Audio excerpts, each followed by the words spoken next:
Un jour, alors que Safiya et Binta étaient assises sous un manguier, riant comme au bon vieux temps, Abdul arriva. Il voulait juste saluer sa femme, mais dès qu'il posa les yeux sur Binta, quelque chose changea en lui. Les anciens disent qu'un homme peut oublier le goût du repas de midi, mais jamais le regard d'une femme qui le trouble. Et ce jour-là, le cœur d'Abdul fit un pas vers l'interdit. Binta, malicieuse, le vit. Elle ne dit rien, mais elle sourit. Un sourire qui disait « Je sais que tu me regardes, et je ne vais pas t'arrêter ». Les jours passèrent, et Safiya sentit le changement. Au début, c'était subtil. Abdul rentrait plus tard. Il riait un peu trop aux blagues de Binta. Ses yeux fuyaient ceux de sa femme quand elle posait des questions. Une nuit, alors qu'ils étaient couchés, Safiya murmura. « Abdul, mon cœur sent quelque chose d'étrange. Est-ce que j'ai tort ?» Abdul, les yeux fixés au plafond, répondit. « Ma femme, arrête de penser trop. Les pensées trop profondes, ça donne des rides. » Ah! Si seulement elle avait insisté. Si vous êtes nouveau sur cette chaîne, nous vous souhaitons la bienvenue. N'oubliez pas d'activer la cloche de notification et de vous abonner à la chaîne pour ne rien rater de nos prochaines histoires. Au nord du Nigeria, dans un village nommé Iboyi, entre les vastes terres arides et les collines où les bergers mènent leurs troupeaux, se trouvait un village pas comme les autres. Non pas parce qu'il était riche ou qu'il possédait des trésors cachés, non. Ce qui rendait ce village spécial, c'était sa mémoire. Ah oui! Ici, rien ne se perdait, tout se racontait. Dans ce village, les anciens étaient des bibliothèques vivantes. Assis sous un baobab, ils pouvaient vous réciter l'histoire des ancêtres sur 10 générations. Les griots, eux, savaient mettre du sel dans les récits, ajoutant des détails croustillants pour capter l'attention des curieux. Et les femmes, oh, elles avaient la langue plus aiguisée qu'une lame de forgeron. Rien, je dis bien rien, ne leur échappait. C'est dans ce décor vibrant qu'évoluait Abdul, un jeune homme respecté, grand, fort, et comment dire. Abdul, c'était ce genre d'homme qui marchait dans le village comme si la terre lui appartenait. Toujours bien habillé, son boubou d'un blanc éclatant flottant derrière lui, il attirait les regards, et surtout, il savait jouer avec. Les mères disaient à leurs filles, « Si un homme te regarde comme Abdul regarde les femmes, couvre-toi bien, sinon tu finiras comme l'histoire de... » Ah! Mais cette histoire, on ne la racontait jamais entièrement. Abdul était marié à Safiya, une femme douce, belle comme l'aube après la saison des pluies. Elle était le genre d'épouse dont on disait, « Si ton fils épouse une femme comme Safiya, remercie tes ancêtres. » Elle était respectueuse, elle savait cuisiner le tuwo shinkafa avec la sauce de gombo gluant qui fait coller les doigts, et surtout, elle aimait son mari plus qu'elle ne s'aimait elle-même. Mais vous savez, la vie, parfois, elle teste les cœurs. Elle envoie des épreuves là où on s'y attend le moins. Et cette épreuve, elle avait un nom, Binta. Ah! Binta! Vous connaissez ces femmes qui entrent dans une maison comme une brise légère mais qui repartent en tornade? C'était elle. Grande, élancée, police comme du beurre de karité fraîchement pressé, sourire éclatant comme la lune sur le fleuve Niger. Quand elle marchait, même les vieilles femmes s'arrêtaient pour dire « Ah! Cette fille, elle ne marche pas, elle glisse. » Binta était l'amie de Safiya. Elles avaient grandi ensemble, partagé les mêmes jeux, les mêmes repas, les mêmes rêves d'enfance. Mais là où Safiya était humble et posée, Binta était, comment dire, un peu trop consciente de son effet sur les hommes. Quand elle arriva au village après plusieurs années d'absence, tout le monde parla d'elle. Les jeunes hommes oubliaient où ils allaient en la voyant passer, les anciens secouaient la tête en disant « Cette fille, si elle reste trop longtemps ici, elle va apporter des histoires. » C'est à ce moment-là que la graine de la trahison germait en silence. Binta, voyant qu'Abdul la désirait, décida de tester les limites. Un jour, elle lui dit en riant. « Si j'étais ta femme, Abdul, tu n'aurais jamais à chercher tes babouches le matin. Moi, je les placerais sous tes pieds. » Une phrase simple, mais puissante comme un poison lent. Abdul rentra chez lui ce soir-là, regarda Safiya, et pour la première fois, il se demanda s'il avait fait le bon choix en l'épousant. Dans chaque village, il y a toujours un vieux marabout dont la parole pèse plus que l'or. Chez nous, c'était Malam Danjibo. Il ne parlait pas beaucoup, mais quand il le faisait, mieux valait écouter. Une nuit, alors qu'Abdul errait, perdu dans ses pensées, il s'arrêta devant la case de Malam Danjibo. Ce dernier, sans lever les yeux, dit: Un homme qui veut 2 femmes a 2 chemins, soit il construit une nouvelle case, soit il brûle l'ancienne. Abdul ne répondit rien. Mais cette nuit-là, une idée noire naquit en lui. Et Abdul? Ah, Abdul. Lui, il regardait Binta comme un homme qui a traversé le désert et qui voit une jarre d'eau fraîche. Oh, il essayait bien de se contrôler, de ne pas trahir ses pensées, mais son regard le vendait comme un voleur pris la main dans le sac.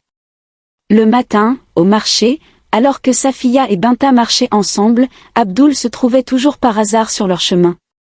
Quand Binta parlait, il buvait ses paroles comme si elle récitait les versets d'un marabout sacré. Quand elle riait, il riait aussi, même sans avoir compris la blague. Un soir, alors qu'ils prenaient leur repas sous le manguier familial, Safiya posa sa calebasse et observa son mari. Il était là, devant elle, en train de manger, mais son esprit... Ah! Son esprit n'était pas à table. Abdul, mon mari. Tu es bien silencieux ce soir. Moi? Non, non. Je suis juste fatiguée. Fatiguée de quoi? Aujourd'hui, tu n'as même pas labouré la terre. Où étais-tu?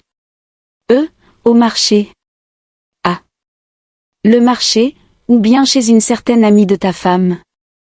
Abdul s'étouffa presque avec son morceau de viande.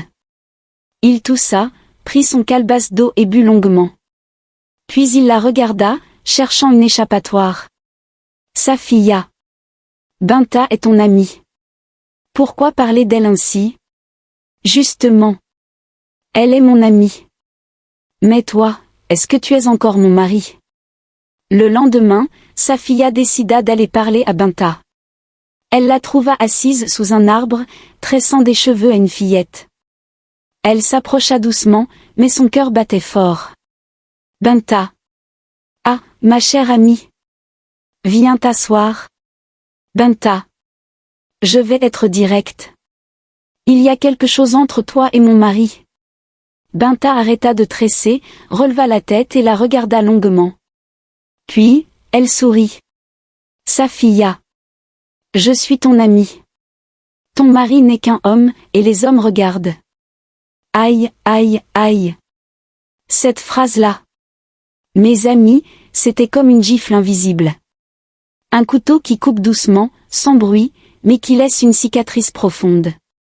Safiya la fixa un instant, le cœur serré. Puis elle se leva lentement. Que Dieu voit tout, fut sa seule réponse avant de s'éloigner. Mais dans son ventre, une boule de feu grandissait. Après cette confrontation, Binta savait qu'elle avait gagné du terrain. Elle ne fit rien de direct, non. Elle était maligne, comme une hyène qui tourne autour d'un cadavre en attendant le bon moment. Abdul, lui, ne dormait plus bien. Il rêvait d'elle, il pensait à elle pendant la prière, même quand il était avec Safiya, c'est Binta qu'il voyait. Un soir, alors qu'il buvait du lait caillé sous la lune, un vieil homme du village s'assit à côté de lui. Ce n'était pas n'importe qui. C'était Malam Danjibo, le marabout dont la parole était plus puissante qu'un décret royal. Sans même lever les yeux, Malam Danjibo murmura, « Un homme qui veut 2 femmes a 2 chemins, soit il construit une nouvelle case, soit il brûle l'ancienne. » Abdul frissonna. Mais Malam, Safiya ne veut pas partir, et Binta, elle mérite mieux qu'une 2e place. Le vieil homme prit une gorgée de son infusion d'herbe, puis fixa Abdul droit dans les yeux. Les hommes forts prennent ce qu'ils veulent. Mais pour qu'un arbre pousse, il faut déraciner l'ancien. Ces mots s'insinuèrent dans l'esprit d'Abdul comme du poison dans une calebasse d'eau fraîche. Cette nuit-là, il ne dormit pas. Il savait ce qu'il avait à faire. Les jours suivants, Abdul devint un homme différent. Il était distrait, impatient, nerveux. Il évitait le regard de Safiya, mais la surveillait du coin de l'œil. Il ne parlait presque plus, mais dans sa tête, une seule pensée résonnait, si elle disparaît, tout sera plus simple. Benta, elle, ne disait rien. Mais chaque fois qu'elle croisait Abdul, elle lui lançait un sourire qui disait « Quand est-ce que tu agis ?» Le soir où tout bascula, la lune était pleine, et le vent soufflait étrangement.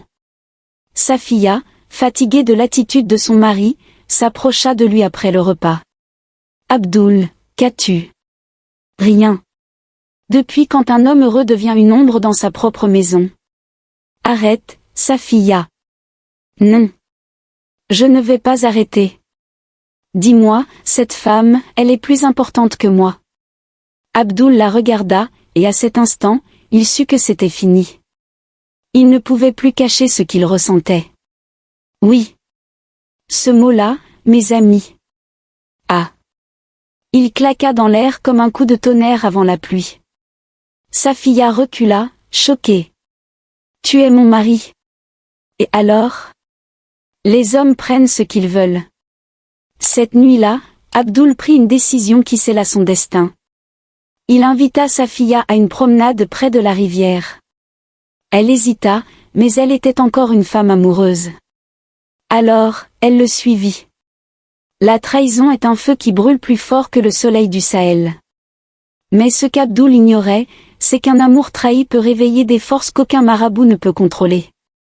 Car sous cette lune brillante, au bord de cette rivière, ce n'était pas seulement le corps de Safiya qui allait couler, mais aussi la paix d'Abdul. Dites-nous en commentaire de quel pays vous nous suivez. Cette rivière? Elle connaissait leurs secrets. C'était là qu'ils venaient enfants, pieds nus, éclaboussant l'eau en riant. C'était là qu'Abdul lui avait promis une vie d'amour éternel. Et c'est là qu'il allait briser cette promesse. Le vent soufflait doucement, mais Safiya sentit un frisson lui parcourir l'échine. « Abdul, pourquoi ici ?» demanda-t-elle, sa voix tremblante. « Parce que c'est ici que tout a commencé, et que tout doit finir. » Abdul s'arrêta, fixant l'eau noire. Safiya recula d'un pas. Son souffle s'accéléra. Les grenouilles chantèrent une dernière fois. Les feuilles frémirent comme pour prévenir. Mais il était trop tard. En une fraction de seconde, Abdul lui sauta dessus. « Non, Abdul. Non » hurla-t-elle. Ses mains enserrèrent son cou. Safiya lutta, griffa, chercha de l'air. Mais l'amour qu'elle portait en elle l'avait affaiblie. Ses yeux s'écarquillèrent. Elle vit la lune briller au-dessus d'Abdul. Son mari. Son amour. Puis, lentement, l'eau l'engloutit. Juste après, un silence. Pas un silence ordinaire, un silence lourd, pesant. Même le vent sembla retenir son souffle. Puis, wouh! Un souffle glacial parcourut la rivière. Les arbres frémirent. Abdul regarda autour de lui. Quelque chose n'était pas normal. Mais il secoua la tête. Il s'éloigna rapidement, laissant l'eau refermer son secret. Le lendemain matin, Abdul revint au village comme si de rien n'était. Benta, déjà au courant, l'attendait. Les villageois furent surpris de les voir ensemble, si vite. « Où est Safiya ?» demanda une vieille femme. « Elle est partie » répondit Abdul d'un ton sec. Certains hochèrent la tête, d'autres échangèrent des regards. « Mais que voulez-vous ? » Dans un village, les langues murmurent, mais les vérités prennent du temps à éclater. Cette nuit-là, un petit garçon, Sani, fils du forgeron, était sorti pour récupérer un piège à oiseaux. Et là, il la vit. Il vit Safiya, marchant près de la rivière. Ses vêtements trempés. Ses yeux brillants sous la lune. Il se figea, le cœur battant. Le lendemain, il courut au village en criant. « J'ai vu Safiya. Elle marche encore. » Les adultes rirent. « Allons, Sani. Tu as rêvé. » Mais lui, il savait. Oh oui, il savait. Ce qu'Abdul ignorait, c'est que ce n'était que le début. Car la nuit suivante, il entendit une voix. Une voix qu'il connaissait trop bien. Une voix qui venait de l'autre monde. Mais ça, c'est une autre histoire. Depuis quelques jours, Abdul ne dormait plus comme un homme en paix. La nuit, il se tournait et se retournait sur sa natte, le corps en sueur malgré la fraîcheur de la brise nocturne. Et puis, il y avait cette voix. D'abord un murmure. Un souffle léger. Comme un vent qui frôle l'oreille. Abdul. Ses yeux s'ouvraient en grand, le cœur battant. Mais rien. Juste le silence du village endormi. Il refermait les yeux. Puis encore. Abdul, c'est moi. Cette fois, il bondit de sa natte, scrutant l'obscurité de sa case. Le vent soufflait doucement, et quelque part, un hibou ululait, mais à part ça, rien. Était-ce son imagination? Un tour de son esprit coupable? Mais cette voix, c'était celle de Safiya. Pendant ce temps, Binta aussi changeait. Elle, la femme autrefois pleine d'assurance, se recroquevillait comme une feuille flétrie. Elle ne riait plus autant. Elle ne chantait plus en tressant ses cheveux. Quelque chose, non, quelqu'un la regardait dans l'ombre. Un soir, alors qu'elle préparait du thau, une sensation glaciale parcourut sa nuque. Elle se retourna brusquement. Rien. Mais elle le savait. Elle sentait une présence. Le feu sous la marmite faiblit soudain, sans raison. Binta recula, son souffle court. Abdul entra à ce moment-là, trouvant sa femme figée, le regard perdu.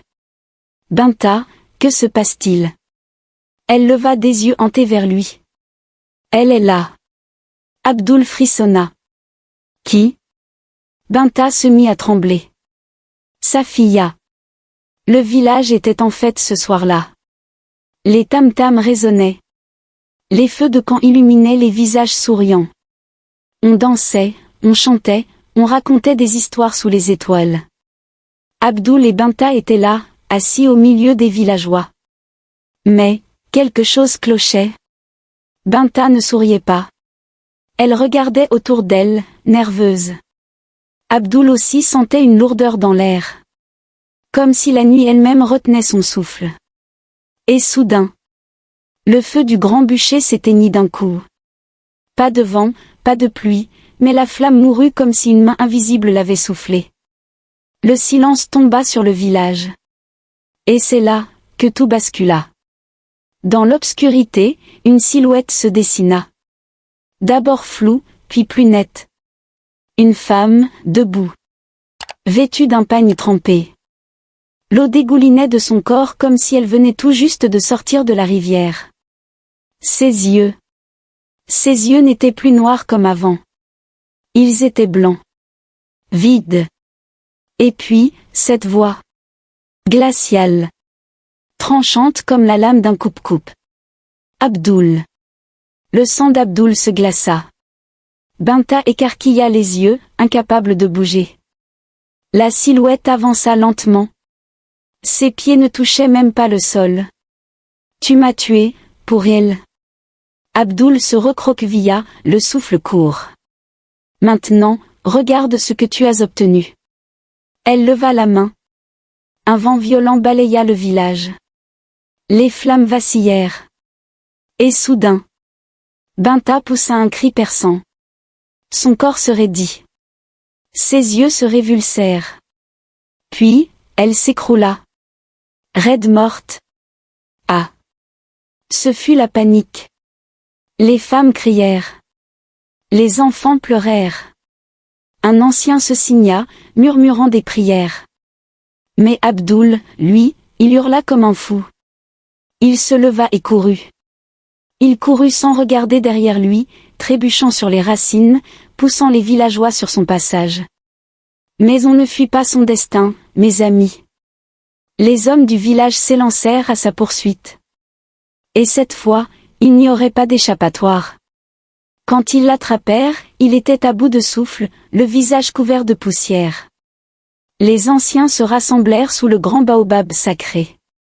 Le chef du village prit la parole, la voix lourde. Abdul, fils de ce village, tu as commis l'irréparable. Les villageois murmurèrent. Tu as tué ta femme par désir. Tu as cru que les esprits ne voyaient pas. Abdul tremblait. Le chef le regarda longuement. Puis il prononça la sentence. Tu ne mérites pas la terre de ce village. Ni la tombe de nos ancêtres. Ce soir, nous te livrons à la brousse. Être livré à la brousse, cela voulait dire une seule chose, les hyènes auraient leur festin. On l'attacha au grand arbre sacré, à la sortie du village. Puis, les villageois partirent. Lentement. En silence. Abdul, seul, cria. Pardon. Pardon. Mais personne ne répondit. La nuit tomba. Le vent souffla doucement. Puis, au loin, le premier rire des hyènes résonna. Ce soir-là, les esprits se vengèrent, et le village retrouva enfin la paix. Cher interlocuteur, nous voici à la fin de notre histoire qui n'est pas qu'un simple récit de trahison et de vengeance. Non. C'est une mise en garde. Dans nos villages, les anciens disent, l'homme peut cacher son crime aux vivants, mais jamais aux esprits. Abdul pensait que l'amour était un fruit qu'on pouvait arracher sans conséquence. Il a oublié que chaque arbre a des racines, et que les racines savent se venger. Binta a cru qu'elle pouvait bâtir son bonheur sur les larmes d'une autre femme. Mais une maison construite sur des os brisés ne tient jamais longtemps. Et Safiya? Ah, mes amis. Elle n'a pas eu justice des vivants, mais les morts, eux, ont réglé leur compte. Aujourd'hui encore, dans ce village, personne n'ose prononcer le nom d'Abdul à la rivière. Et lorsque le vent souffle doucement sur l'eau, certains disent entendre un murmure. Abdul, c'est moi. Alors, retenons bien cette leçon, ne convoitez pas ce qui ne vous appartient pas. Car si la justice des hommes tarde, celle des esprits, elle, ne manque jamais son chemin. Si cette histoire vous a plu, laissez-nous votre commentaire et partagez pour la vie et le soutien de votre chaîne. Merci de nous avoir suivis et à bientôt pour une nouvelle histoire.